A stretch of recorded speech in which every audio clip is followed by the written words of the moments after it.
नमस्कार दोस्तों, आप सभी का स्वागत है एक बहुत ही ज़्यादा डरावनी हॉरर कहानी में। आज की कहानी सचमुच में घटित और रूह कँपा देने वाली कहानी है। एक ऐसी आत्मा जिसको कभी शांति नहीं मिली, उस आत्मा ने सबका जीना हराम कर दिया। तो आइए इस कहानी को स्टार्ट करते हैं। दोस्तों, आज की जो भूतिया घटना घटित हुई है, यह एक संजना नाम की लड़की के साथ घटित हुई है। संजना बिहार के गया की रहने वाली है। संजना ने जस्ट ग्रेजुएशन पास किया और उसका जो सपना है वह आईएएस बनने का सपना है। संजना ने अपने माँ बाप को बोला कि मम्मी पापा मुझे आईएएस की तैयारी करना है, मुझे आईएएस बनना है, तो आप लोग मेरा एडमिशन शहर में करा दो। तो संजना के माँ बाप ने मना कर दिया। उन्होंने बोला कि देखो बेटा, घर से तैयारी करना है तो कर लो, हम तुम्हें बाहर नहीं भेज सकते क्योंकि तुम लड़की हो और अकेले कहाँ रहोगी, कहीं कुछ ऊंच नीच हो गई तो प्रॉब्लम हो जाएगी। तुमको जो कुछ भी करना है, मतलब जो भी पढ़ाई करना है तुम गांव से करो, हम तुमको शहर नहीं भेजेंगे। लेकिन संजना जिद पे आ गई। उसने बोला कि नहीं, मुझे पढ़ना है, मतलब पढ़ना है, और आप लोग मुझे बाहर भेजो, गांव से नहीं हो सकता क्योंकि यहाँ पर सारी व्यवस्था नहीं है। संजना अपने जिद पे, माँ बाप अपने जिद पे। फिर हल ये निकलता है कि संजना की शादी उसके माँ बाप ने शहर के एक लड़के से फिक्स कर दी। जो संजना का मतलब मंगेतर होने वाला था वह था पटना से। तो संजना के मम्मी पापा ने संजना को बोला कि देखो बेटा, तुम शादी कर लो, लड़का काफी अच्छा है, शादी करके जब तुम पटना जाना वहीं से तुम तैयारी कर लेना और आईएएस बन जाना, हमें कोई प्रॉब्लम नहीं है। इससे क्या होगा कि तुम्हारी शादी भी एक अच्छे घर में हो जाएगी और तुम्हारा सपना भी पूरा हो जाएगा। तो यहाँ पे संजना ने मना कर दिया। उसने बोला कि नहीं, मुझे शादी नहीं करना, मुझे पढ़ाई करना है। यहाँ पर संजना ने जो फैसला लिया उसको सारे लोगों ने नकार दिया। संजना बहुत ही ज्यादा उदास हो गई और उसका सच में मन नहीं था शादी करने का। उसने अपने होने वाले मंगेतर को फोन किया और बोला कि देखिए, मैं अपने घर में शादी के लिए मना कर चुकी हूँ, बट मेरे घर वाले मान नहीं रहे हैं, तो एक काम कीजिए, आप इस शादी से इनकार कर दीजिए, मुझे पढ़ाई करना है और मुझे आईएएस बनना है। यह बात सुन संजना का होने वाला मंगेतर, जिसका नाम था राज ने बोला कि देखो, मैं तुम्हें बहुत ही ज्यादा पसंद करता हूँ, जब से तुम्हारी फोटो देखा हूँ मैं तुम्हारे लिए पागल हूँ और मैं तुमसे शादी करना चाहता हूँ। अगर तुम चाहो तो आज शादी कर लो और नहीं तो तुम आईएएस बनने के बाद कर लेना। संजना को झटका लगा। उसने पूछा कि मैं आईएएस कैसे बनूंगी, मेरी शादी तो हो जाएगी, फिर शादी के बाद से घर का काम देखो, बच्चों की जिम्मेवारी देखो, ये सब मुझसे नहीं हो पाएगा, और साथ में पढ़ाई तो बिल्कुल भी नहीं।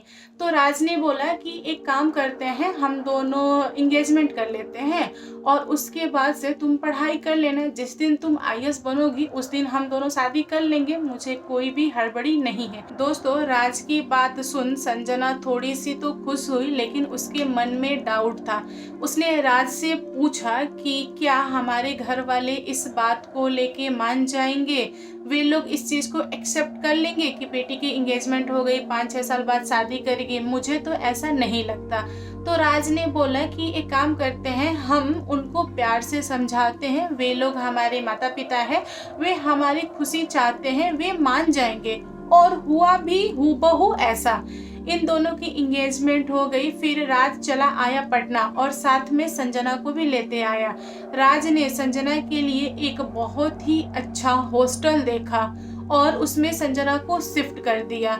राज ने संजना को एक फोन खरीद के दिया और बोला कि देखो, तुमको किसी भी चीज की जरूरत हो तो तुम मुझे फोन कर लेना और तुम यहाँ पे रहो, पढ़ाई पे फोकस करो। सब कुछ सेट करके समझा के राज अपने घर को लौट आया और संजना भी हॉस्टल में रहने लगी। हॉस्टल की 2-4 लड़कियों से दोस्ती कर ली और साथ में हॉस्टल की सारी लड़कियां मिलके पढ़ती थी। संजना तो पढ़ने में ठीक थी ही, और डेली इवनिंग में संजना अपने मंगेतर से फोन पे बात करती थी, क्योंकि इन दोनों का जो नेचर था ना एक जैसा था, इन दोनों में प्यार हो गया था। क्योंकि राज जो था वो संजना के लिए बहुत ही ज्यादा अच्छा कर रहा था। इसकी वजह से संजना आधा समय पढ़ाई पे देती थी, आधा समय वो राज को देती थी। इन दोनों की जो लाइफ थी अच्छी चल रही थी। 15-20 दिन के बाद से संजना का जो बर्ताव था उसमें काफी चेंजेस देखने को मिले। जैसे कि संजना ने अपने मंगेतर का फोन उठाना बंद कर दिया, फोन पटक के तोड़ दिया। और उसके बाद संजना किसी से बात नहीं करती थी,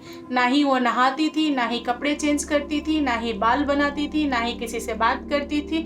वह रूम बंद करके सिर्फ और सिर्फ पढ़ाई करती थी। उसने सबसे नाता तोड़ लिया था।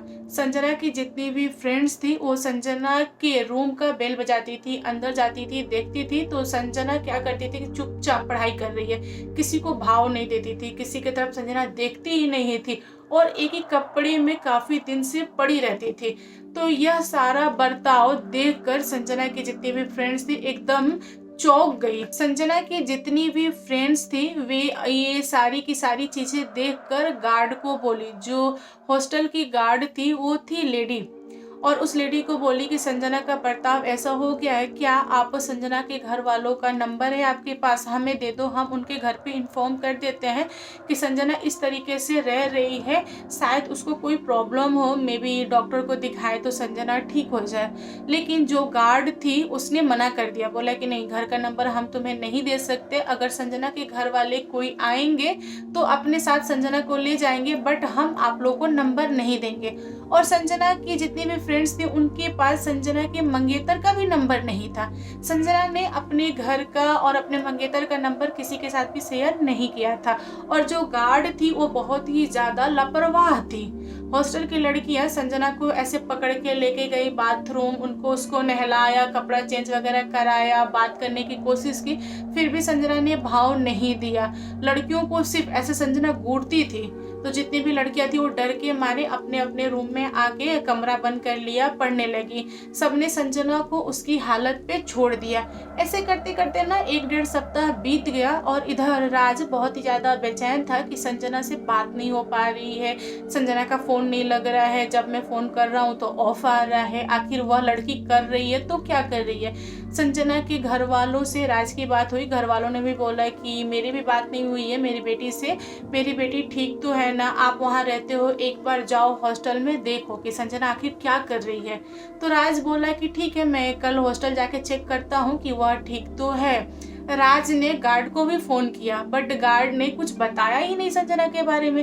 वो गार्ड बोली कि हाँ ठीक है, अंदर है, चुपचाप पढ़ाई कर रही है, ज्यादातर वो पढ़ाई पे ही फोकस कर रही है, ठीक है। मतलब गार्ड ने ना इस बात को टाल दिया, उसने सीरियस में लिया ही नहीं। फिर राज अगले दिन हॉस्टल आया और गेट खुलवाने की कोशिश कर रहा था। बाद में राज ने गेट को तोड़ा। जब गेट को तोड़ा तब उसने देखा कि संजना खुद को कोशिश कर रही है कि फैन के साथ लटकाने के लिए, मतलब दुनिया छोड़ जाने की प्लानिंग कर रही है संजना। राज ने जब यह देखा तो उसकी जितने भी थे ना रोंगटे खड़े हो गए और वो बहुत ज्यादा डर गया। वो दौड़कर जाकर संजना को ऐसे पकड़ लिया, पकड़ के उसको नीचे उतारा और पूछने लगा कि संजना तुम ये क्या कर रही हो, क्यों कर रही हो, तुम पागल हो गई हो क्या, आखिर तुम्हें क्या समस्या है, सब कुछ तो तुम्हारी लाइफ का सही चल रहा है, आखिर तुम ये फैसला क्यों ले रही हो।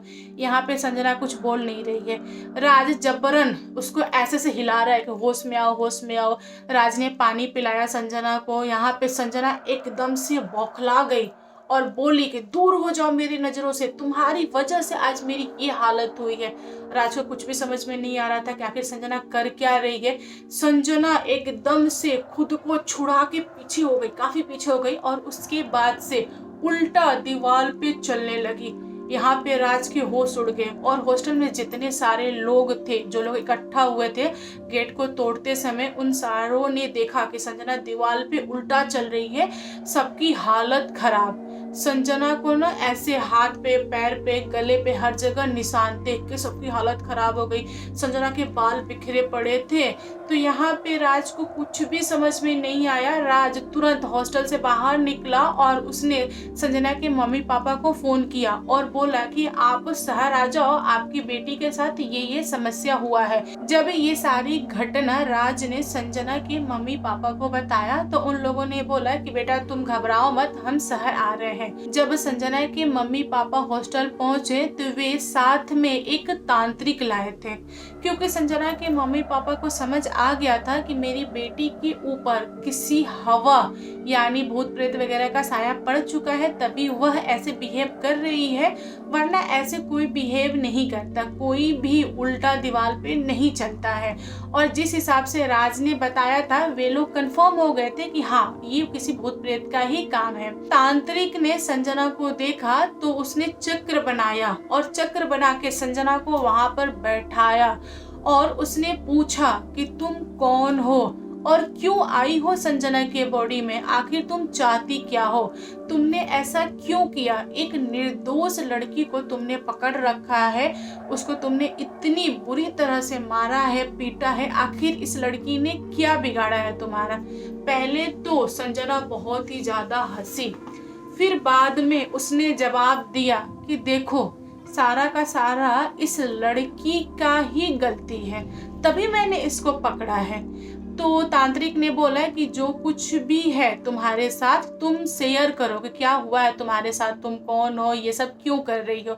फिर संजना ने बताया कि देखो, मेरा नाम रागिनी है और मैं इसी हॉस्टल में रह के पढ़ाई करती थी।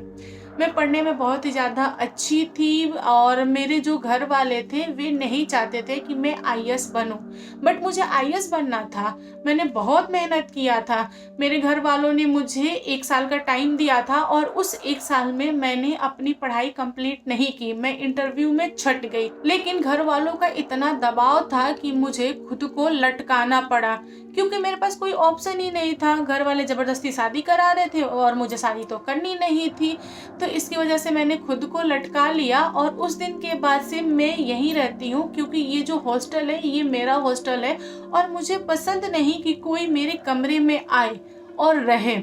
चलो ठीक है, ये आ गई, ये अच्छी लड़की है, रह भी रही थी, ये भी मुझे मंजूर था, ये पढ़ाई कर रही थी, ये मुझे काफी अच्छा लग रहा था। बट इसने पढ़ाई के साथ साथ लड़कों से बात कर रही है, लड़कों के साथ घूमने जा रही है, ये कर रही है, वो कर रही है, मुझे ये पसंद नहीं। मैंने देखा कि संजना का जो दिमाग है वो बढ़ रहा है, वो पढ़ाई कम, घूमने फिरने पे ज़्यादा मन लगा रही है, अपने मंगेतर से बात करने में ज़्यादा मन लगा रही है, इसका तो बिल्कुल भी ध्यान नहीं है पढ़ाई पे और मुझे ये मंजूर नहीं। मैंने संजना को हिंट दिया कि तुम सुधर जाओ, तुम समझ लो कि मैं यहाँ पे हूँ और मैं चाहती हूँ कि तुम आईएएस बनो, फिर भी इस लड़की ने गलत किया, इसलिए मैंने इसको मारा और मैं इसको छोड़ूंगी नहीं, मैं इसको अपने साथ लेके जाऊंगी, क्योंकि यह लड़की धोखा दे रही है अपने माँ बाप को। तो तांत्रिक जो था उसने बोला कि तुम कौन होती हो यह डिसाइड करने वाली कि संजना गलत है या सही है, माँ बाप के साथ धोखा दे रही है कि नहीं दे रही है, तुम जानती हो कि तुमने क्या किया है। यहाँ पर रागिनी हंसने लगी जो कि संजना के बॉडी में थी और उसने बोला कि मैं उन लोगों के साथ नुकसान नहीं कर सकती जो लोग यहाँ पे आएंगे, मेरे रूम में रहेंगे, पढ़ेंगे, आईएएस बनेंगे। जहाँ पर किसी ने गंदा कदम उठाया मैं उनके साथ बहुत ही बुरा करूंगी और उनको मैं इस दुनिया में रहने नहीं दूंगी, उन हर एक इंसान को मार दूंगी जो इस कमरे में आके पढ़ाई नहीं करेगा। क्योंकि रागिनी जो थी ना, वो केवल पढ़ाई पे ध्यान देती थी और वो जिद्दैल थी। जब उसने दुनिया छोड़ा ना, उसकी जो आत्मा थी ना, वो भी बहुत ही ज्यादा जिद्दैल हो गई थी। दोस्तों, ये सारी बातें सुन के तांत्रिक का जो होश था ना, वो उड़ गया। तांत्रिक ने आत्मा को बोला कि देखो, तुमने बहुत ही ज्यादा गलत किया है, यहाँ पर जितने लोग भी जीवित हैं उन सबको अधिकार है कि वे अपने लाइफ में क्या कर सकते हैं, तुम डिसाइड नहीं कर सकती। तुम्हारी जो भी परिस्थितियाँ थी वो एकदम से अलग थी, इसकी जो भी परिस्थितियाँ है वो एकदम से अलग है। तुम कौन होती हो फैसला लेने वाली, तुमने बहुत गलत किया है, तुम संजना को छोड़ दो वरना अच्छा नहीं होगा। तो रागिनी हंसने लगी और बोली कि नहीं, मैं संजना को नहीं छोड़ूंगी, अगर मैंने ठान लिया है कि इसको मैं लेके जाऊंगी अपने साथ, मतलब लेके जाऊंगी, मेरा कोई भी कुछ भी नहीं बिगाड़ सकता। दोस्तों, यह सारी बातें सुनकर तांत्रिक जो था वो बहुत ही ज्यादा गुस्से में आ गया और उसने रागिनी के आत्मा को पकड़ लिया और संजना को सौंप दिया उसके माँ बाप को और बोला कि आज के बाद से आपकी बेटी आज़ाद है, इसको दोबारा रागिनी की जो आत्मा है वह परेशान नहीं करेगी, आप लोग अपनी बेटी का इलाज करवाइए, वह ठीक हो जाएगी। फिर संजना के माँ बाप ने उस हॉस्टल के गार्ड से पूछा कि जब आपको पता था कि इस कमरे में किसी की आत्मा है, तो फिर आपने इस कमरे को मेरी बेटी को क्यों दिया? आपने बहुत गलत किया, मैं पुलिस को बोलूँगा ऐसे वैसे। जब संजना के माँ-बाप ने गार्ड को डराया, तब गार्ड जो लेडी थी ना, उसने बोला कि देखिए, यहाँ के जो मालिक हैं उन्होंने मुझे बोला हुआ है कि तुम अपना मुँह बंद रखना, और यह हॉस्टल अगर किसी को जाता है तो उसके बदले में हमें किराया मिलेगा। तो पैसे की लालच में मैंने मुंह बंद रखा। जैसे कि संजना के साथ जो भी घटना घटित हुई है, ऐसे घटना बहुतों के साथ घटित हो चुकी है, लेकिन डर के मारे मैंने अपना मुंह नहीं खोला। मुझे माफ कर दीजिए, आज के बाद मैं यहाँ पे काम नहीं करूँगी, क्योंकि वह आत्मा मुझे भी परेशान करती है। तो संजना के माँ बाप ने बोला कि ठीक है, जो भी हुआ, खैर इसमें हमारा तो बस नहीं था, जो लिखा हुआ था वो तो होना ही था। संजना के माँ बाप ने संजना को कुछ दिनों के लिए अपने घर लेके गए, और उसके बाद संजना का इलाज वगैरह हुआ, संजना ठीक हो गई। जब संजना ठीक हो गई, देन उसके माँ बाप ने संजना को एक नया हॉस्टल दिला दिया, जहाँ पर संजना रह के पढ़ाई करने लगी। दोस्तों, अभी भी संजना की पढ़ाई चालू है, और मैं उम्मीद करती हूँ कि आगे चल के संजना के साथ सब कुछ अच्छा होगा। और आज की जो कहानी है, यह मुझे संजना लिख के भेजी है। तो बताइए आप लोग, आपको कैसी लगी यह भूतिया कहानी? कहानियाँ पसंद आए तो लाइक एंड शेयर कीजिए, और मेरे चैनल पे न्यू आए हो तो चैनल को सब्सक्राइब करना। Thank you, bye bye.